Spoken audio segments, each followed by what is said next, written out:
Fibre പപ്പേഴ്സിൻ്റെ പുതിയൊരു വീഡിയോയിലേക്ക് അവർക്കും സ്വാഗതം. നമ്മൾ പറഞ്ഞിട്ടുണ്ട്, ഗ്രാഫ്റ്റ് ചെയ്യുന്ന ഒരു പ്രത്യേക പൊസിഷനിൽ വെച്ചാണ്, ഈ തിപ്പലിയുടെ ഒരു പ്രത്യേക പൊസിഷനിൽ വെച്ച് മാത്രമേ അത് ഗ്രാഫ്റ്റ് ചെയ്യാവൂ. ഞാനൊരു വീഡിയോ പറഞ്ഞു. ചിലപ്പോൾ നമുക്ക് കറക്റ്റ് പൊസിഷൻ ഗ്രാഫ്റ്റ് ചെയ്യാനൊക്കെ അത് വരും. അപ്പോൾ അത് സംഭവിക്കുമെന്ന് പറഞ്ഞാൽ അത് ഉണങ്ങിപ്പോകും, അത് പിടിച്ച് കിട്ടാതെ വരും. അപ്പോൾ പിടിച്ച് കിട്ടാതെ വന്നു കഴിഞ്ഞാൽ അത് അതിൻ്റെ ആ തിപ്പലിയിൽ തന്നെ വേറെ ഏതെങ്കിലും ഒരു പൊസിഷൻ ഉണ്ടെങ്കിൽ, നമുക്ക് പറ്റിയ ഒരു പൊസിഷൻ ഉണ്ടെങ്കിൽ വീണ്ടും ഒന്നുകൂടെ ഗ്രാഫ്റ്റ് ചെയ്ത് കൊടുക്കാമെങ്കിൽ ആ സയോൺ പിടിച്ച് കിട്ടാറുണ്ട്.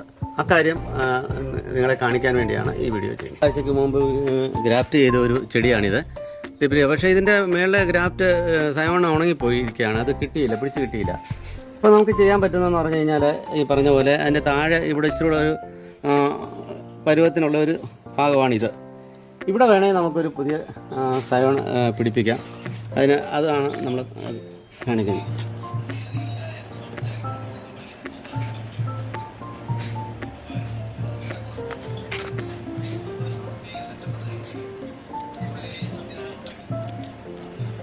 നല്ല ഷാർപ്പായിട്ടുള്ള ഒരു ബ്ലേഡ് എടുത്ത് വേണം നമ്മൾ ഈ വി ഷേപ്പിൽ ഇതിനെ ആക്കണം. ഈ സയോണിനെ വി ഷേപ്പിലാക്കിയിട്ട് വേണം ചെയ്യാൻ.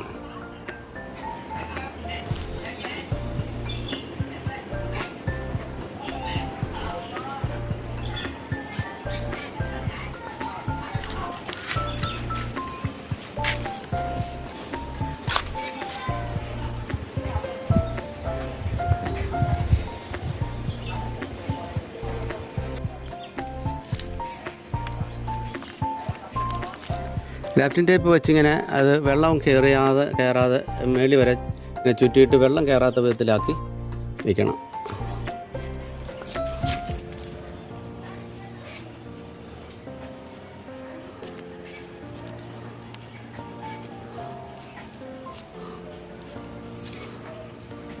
നമുക്കറിയാം, 2-3 മാസം പ്രായമായ ഒരു തിപ്പലിയായത്. അപ്പോൾ ഇതിനെ നമുക്ക് ഒരു ഗ്രാഫ്റ്റ് ചെയ്ത് പോയെങ്കിലും ഇത് ഇനി വേറെ ഇതുപോലെ ഒരു തിപ്പലി വളർത്തിയെടുക്കണമെങ്കിൽ 2-3 മാസം എടുക്കും. അപ്പോൾ ആ തിപ്പലി കളയാതെ രണ്ടാമതൊന്ന് നോക്കുക, ചിലപ്പോൾ കിട്ടിയാൽ ഇത് പിടിച്ച് കിട്ടും. ഇതുപോലെ ഉപകാരപ്രദമായ നിരവധി വീഡിയോകൾ വരും ദിവസങ്ങളിൽ ഞാൻ അപ്ലോഡ് ചെയ്യുന്നതായിരിക്കും. ഈ വീഡിയോ ഇഷ്ടപ്പെട്ടെങ്കിൽ എൻ്റെ ചാനൽ സബ്സ്ക്രൈബ് ചെയ്യണം, ലൈക്ക് ചെയ്യണം, ഷെയർ ചെയ്യണം, സപ്പോർട്ട് ചെയ്യണം.